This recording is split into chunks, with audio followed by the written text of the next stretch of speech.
All About You. Hello and welcome to the show. I am Tawnya Marie. I'm an intuitive, energy healer, empath, and clairvoyant. I use my gifts to help transform your mind, body, and emotions. Many people today find it hard not to get overwhelmed by life, so I ask you, where is your focus? Where do you hold your emotions? Has everyday life made you focus on things that are less important?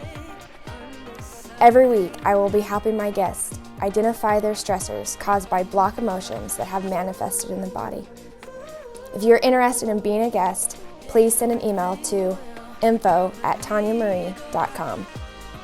Stay tuned for after our guest. We will be doing a mindful meditation, helping us take time out and reconnect with our breath and our body.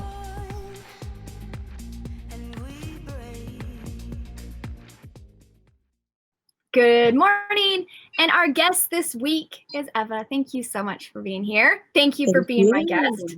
Thanks for being vulnerable and telling us your story. So as we kind of went over the questions in our opening is, where is our focus? Where do we hold our emotions? Has everyday life made you focus on things that are less important? You have had one crazy healing journey. Yes. And I have had the luxury, I guess you could say. I've had the honor on reading her. She has allowed me to do a reading on her, and she's taken a couple classes, and you've grown so much, especially since we've met over a year ago, I think. Over a year ago, yeah. So you have just grown so much, and then I'm sitting here and writing, and they said, the leaps and the bounds and the things that you've overcome. And let's talk a little bit about kind of your story on the things that you have overcome. Yes. And then we're going to go a little deeper and says, what can I help you with? And what are things that keep you on your focus? So why don't you tell everybody a little about you, just on your some main points about your healing journey and things that you want to highlight. Okay.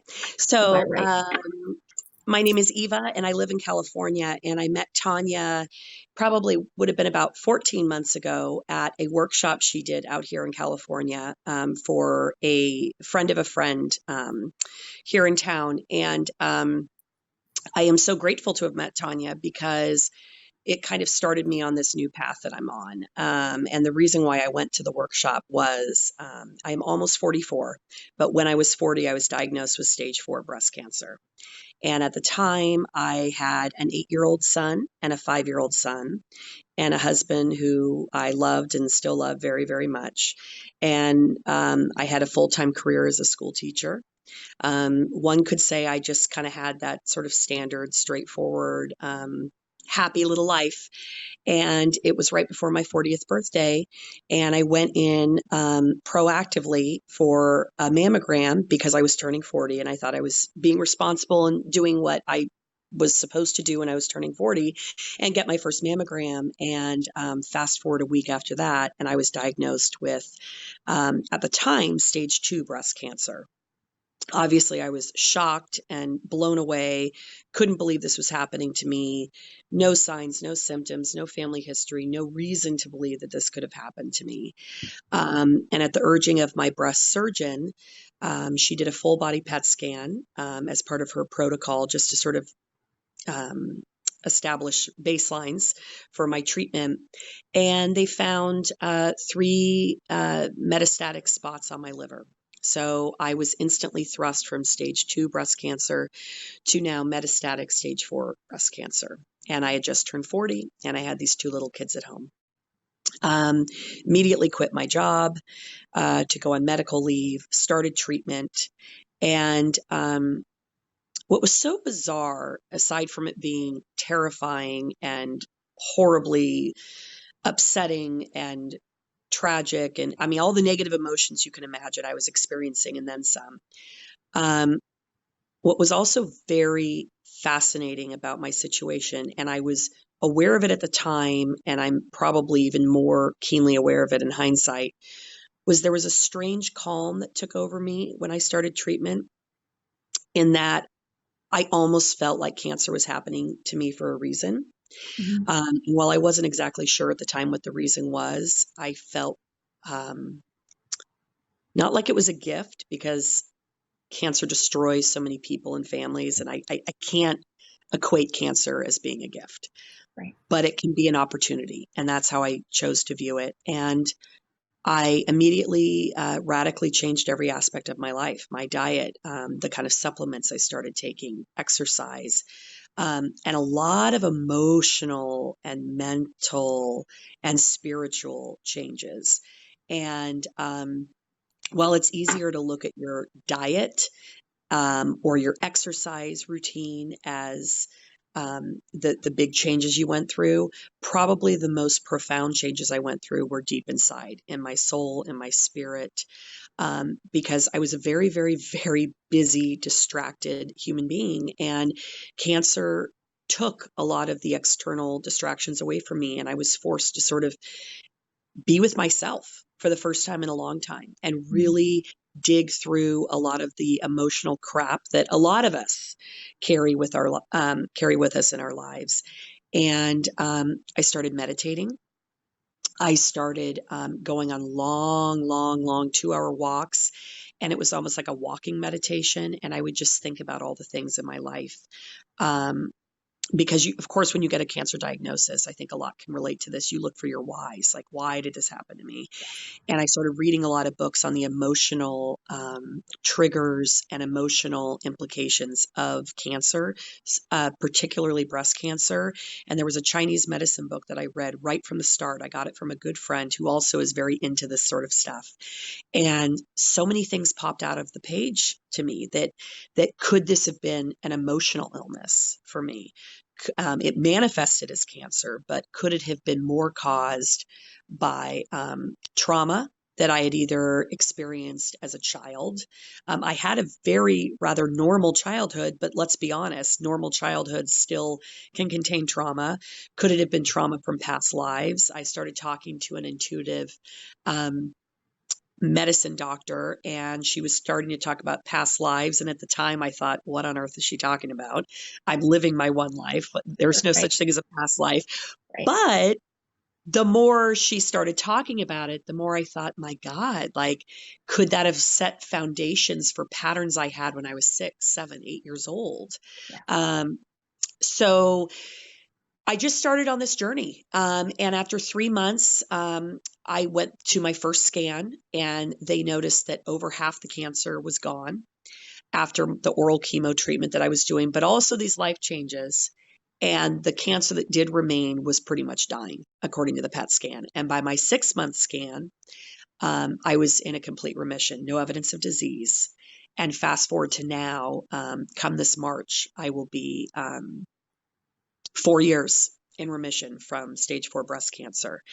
And, obviously, thank you. And, obviously my friends, my family, acquaintances, they will ask the question that I probably would have asked, which is, what do you think led to your healing? Do you think it was the medication? Do you, the oral chemo? Do you think it was a change in diet? Do you think it was going only organic as opposed to only sort of organic?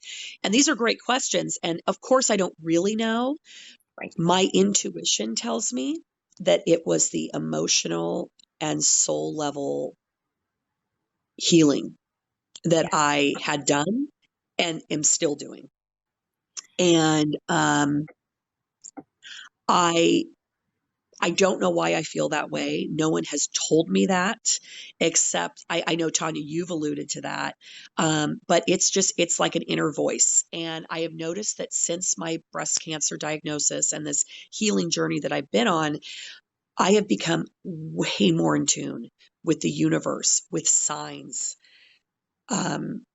images that speak to me, people in my life that have passed, I feel are communicating with me. And I've almost felt in hindsight, like one particular member of my family who had passed was perhaps helping me along the way from the time that I got diagnosed into my healing. And I'm now a huge believer in the power of the mind, the power of the soul, and most importantly, our ability to heal ourselves.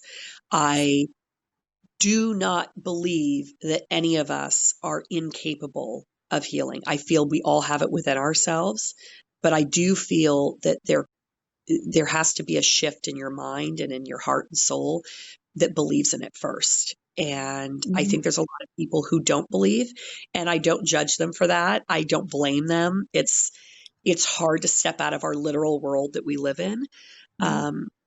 But I feel like I'm a walking example of someone who, yes, made tangible changes, but made these like invisible changes too. And I just know in my heart, that's what's gotten me to this point. And I know that if I continue that journey, I think I will be able to live a full life and be a grandmother and see my kids graduate from college, and, all that stuff that I thought was going to be taken from me. Right. So thank you. And I think the reason why I do this show is our story is healing.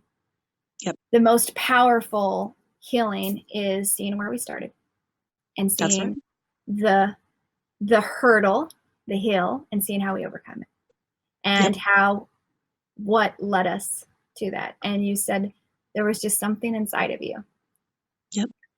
And sometimes during this, we have stressors that come up in our life. So even when we had massive struggles, what's the things that keep you in focus and alignment? And it's the everyday practice of staying, like you talked about, mindful of your thoughts, not going down the rabbit hole of what if, and living in the state of fear. And moving through and moving into your heart space. However, I love how you mentioned the walking meditation, because a lot of people had come to me and say, I can't meditate. I don't know what to do. I can't shut up my mind. Start doing it by walking. That was honestly that because I would have been that person 4 years ago that I couldn't, turn off my thoughts, and I couldn't sit still long enough. I was too busy. I had too much to do. And boy, you go out in nature and start with 30 minutes a day. And then you'll find yourself craving 2 hours a day if you can find it. And I get that it's a challenge, but to me, that was how I dove into it. And that is self-worthy. Yeah. Allowing yourself to have the time to put you first. And that's where everybody makes a mistake, is they never put themselves first and allow them time to heal, because they put everything else above themselves when everything starts with you. Absolutely. I think you made like such huge points for everybody watching, that to identify in their life that when, you get a diagnosis, you get a situation, you get something, how are you going to see it? And that's where I talk about all the time, changing your perspective. And you talked about that, changing your perspective. And this gives me an opportunity to find within inside of myself that's been blocking me from my greater gifts of who I am. I allow and I honor myself this time to heal, this time to go in deeper. Not saying that it's like a pill. I talk to this all the time. It's not a pill like, oh, fear's gone. Here you go. There's trust. Nope. Unfortunately. No, it's not. I think it is super, super amazing that you can talk about it. So my question is, what can I help you with so you can continue to stay focused? Or what's one area that you may want my guidance, help, direction? So, one thing that I really struggled with my first year after diagnosis, and I've gotten better, but it still sticks with me. When I hear about other people passing from cancer. You're just going to go right on in it, aren't you? Do you know what I mean? You can't help but feel like, well, there's a few reactions you have. One, and obviously the most obvious, well, am I next? And of course I'm completely healthy and I'm in remission and I don't have a reason to be thinking that, but cancer does funny things to you. It kind of wires your brain in this survival mode, so to speak. So, I hear of people passing, particularly from breast cancer. And, my oncologist will always say, your situation is your own and it's not everybody else's. And I think that's a lovely little buzz phrase that helps. But, you hear about people passing and you think, my God, what will make me different than them, or why them and not me? And then also just the fear of not living that full life. And by full life, I mean all the steps you're expected to take, becoming a grandmother. You know what I mean? And because, and we always know, none of us know when we're going to pass on. None of us do. But when you have a cancer diagnosis, it seems to be like you're one step forward to that acknowledgement that you're going to pass on. And so I think it's the living in those little bits of fear, and just how to change the inner dialogue.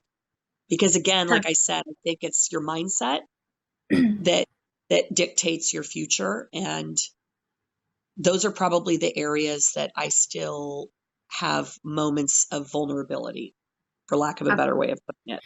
So you're asking a really big question. I'm going to answer. I'm going to answer it as much as I can with the last time I got left, but here you go. This is from my viewpoint, so people can take what resonates and leave the rest. But I, as you know, was diagnosed at the age of 2 with a heart defect that I was not supposed to live to see my teenage years. And having multiple heart surgeries, having a couple of NDEs, seeing the other side, near-death experiences, and going through and in and out of the hospital from 2 to 16. So living with that, I can completely understand, because everybody looks at me, especially when I go and see the cardiologist, and they're like, oh, you're going to have a surgery in another, 5 to 7 years. Right. Oh, and it's another 7 to 10. Oh, well, I don't know how you're still alive. Oh, well, now you're going to have, it's this. So it's the constant of, am I okay? And if you have a pain, oh my gosh, is it my heart again? Is everything okay? So that's the nightmare. Yes. So I immediately, which in your mind, a couple of times I've had little chest pains, flutters, which is normal. I'm a cardiac patient. I'm going to. Right. But I will elevate my blood pressure in something to nothing because of fear. And I used to do that long ago, not much anymore. So, so we're going to talk about the two things, because you talk about time out of life and, entering this. This is a very big concept, and people believe what they want to believe, and I'm not here to argue. This is just where I'm at. And this is where, and you know me personally, so you understand where I'm at and how I work and where I channel. So you came here with these experiences. So when you came into this life, you're like, I'm going to have these experiences. I'm going to have these situations. And then people talk about free will. We're not going to get into that. This is so, and you do have free will to not do those, but somehow you're going to still end up having to figure out address some of these situations in your life. Right. You have multiple times in your life that you have a choice to exit. So that could be a big concept. Yeah. You could have maybe outed out in 40, but you chose to stay. Yep. At 16, I chose to stay. I chose to stay because of my mother. Yep. So there is different times in your life that you have choices to leave. There's windows and there's opportunities all the time. How many times do you hear like, oh my gosh, I shouldn't be alive. I got an accident. I got this. There's windows. Yeah. But the big thing is, because your life, you're not done yet. You have a mission. And you are amazing. And your story is amazing. And your life, your soul, your energy, what you bring not only to your children, to your family, to everybody you come in contact with is amazing. And when it's our time to die, that means we're done with this phase and we move on to another phase. You're not done. And when you're done, you know it. And people say the good die young. That's what they came in here to do. And it's very hard for some people to understand this concept. And I'm not here to try to convince you. I'm just here to tell you that there's something so much bigger than us, so much greater than us. And we came here for a moment. And when we leave this physical body and we move on, this is a shell. This is a body that we picked to be in. Our soul is everlasting. Yeah. We are love and we are light, and we continue to move on to the next chapter, into the next phase. So it brings me to your second comment when you said expectations. It's the same thing as when people get hung up about death. It's the same thing as people get hung up about this life, expectations on being a ground, expectations. I want to ask you, who said that to you? Who said that this is what you're expected to do in life? Where in the hell is that written? Right. Good. The problem honest, is, great question. That needs to be a takeaway for everyone. Great question. Because everybody is expected, because this is what has been ingrained in us in society. And you wonder why so many people are railing against it, because it doesn't align to their soul. It doesn't align to them. It doesn't align to what they want to do. Yep. So I say, toss that old story, because if you don't want to do it, and I say this to you all the time, and you know it, you watch my videos, if it doesn't feel good, don't do it. Yeah. And immediately, is once it stops feeling good, and it's starting to feel resistance or stressful, right, it is your body to say, this ain't working. Just like you said, you were days in, days out, working, going, until Spirit said, all right, we need to stop. This isn't working anymore. Yeah. And it manifests in pain, physical body pain, because what does pain make us do? It makes us stop, recognize what is wrong. Yeah. Okay, well, I need to go to the doctor. I need to go to this. Well, we need to talk about our soul, our internal mental health, beyond, this and inside. And what is our soul designed here? What did we come here to do? Right. Yeah. What brings that passion forward? Because what I'm doing day to day is not working. And that's when you have to step outside of yourself and says, what brings me joy? What brings me alive? Because that's what we came here to do, is we came here to live. And when you're not living, you're stagnant and you're just existing. Yeah. And why exist in a world that is full of so many opportunities, so many experiences? Because we're fear of what? Somebody's judgment? Yeah. Fear of the expectations from who? You don't give a shit about them anyway. So why in the hell are we holding up these expectations on their thoughts of us when we don't care really anyway? We don't. We can't care. Exactly. So that's when we have to go okay. And if you care about what other people think, then you don't give a shit about yourself. And that's what that means. That's a very powerful statement. Wise. Because you've stopped living for yourself and you're living for everybody else. And I will tell you, when you stop living for yourself and you live for everybody else, you will get disappointed time and time again. Amen. Yeah. And then that leaves you in a life of lack, a state of resistance, physical pain, feeling unworthy, because you're living for everybody else instead of you. Yes. Yep. So I say, throw the expectations in the trash. I don't need it. We're not there. I don't know who the hell or where the hell it came from. It don't matter, but I'm not there. I'm not there. And now it's time to live for me and what I want to do. And I know that what I have and what I've gone through can shift the perspective of every person I meet, because I am unstoppable. Yes. I've healed from things emotionally, physically, and mentally that most people don't, but they need the power of my voice to make a ripple effect in this world. Yes. Let's meditate.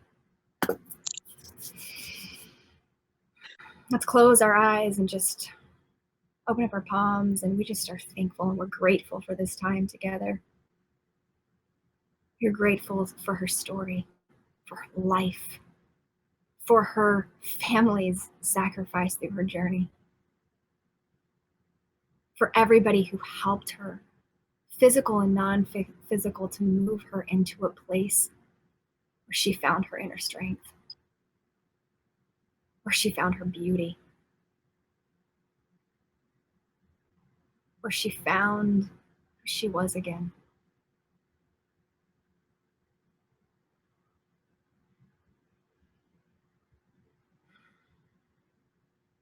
I invite you to close your eyes and feel within your chest, within your heart, within your space. Ask yourself, who are you? Who am I? What do I want to do? What do I want to accomplish? What do I want to experience? What do I want to feel? You and only you know.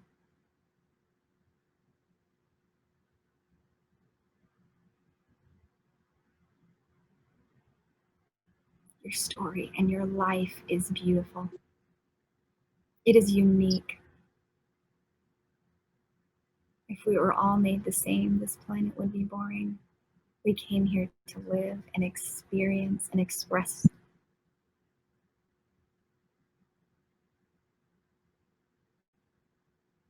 Find this fire, this passion within you that lives and burns and keeps moving on and keeps striving for more. We learn, we grow, we evolve. We laugh, we cry, we don't stay the same. And that is beautiful. That is magnificent.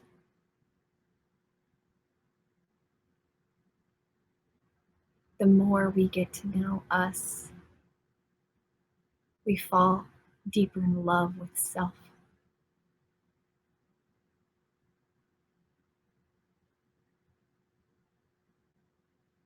No one can love you as much as you love yourself. You are everlasting. You are unconditional.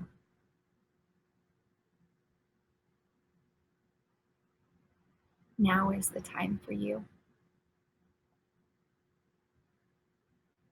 Breathe into your chest, into your heart, into who you are. Open up your heart for experiences, for joy, for laughter, for healing, for expression, for clarity.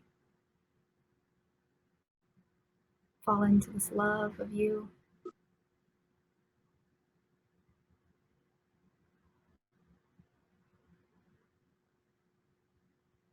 Find what makes your heart sing. Find your joy.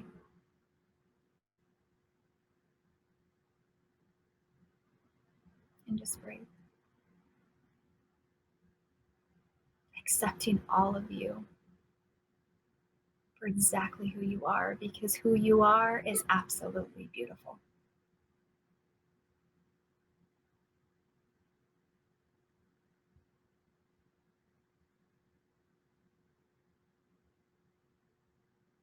Wrap yourself, give yourself a hug,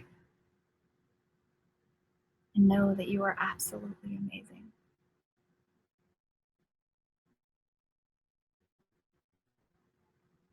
Take 3 breaths.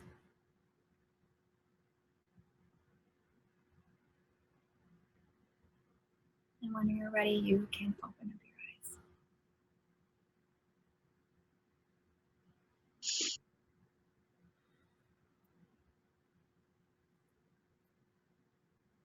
How do you feel? Amazing. Centered. That's what I was going to ask you. Yeah. Thank you so much for your story, for your journey, for your life, for your strength. Thank you. I am so glad that you got to share to everybody watching. Me too. That no matter what the situation is, that there is light at the end of the tunnel. Always. Yes. Always. Never lose faith. Nope. Thank you. Thank you. And I will see everybody next week with a new guest. Have a wonderful, wonderful week. And remember that you are loved. You are absolutely amazing.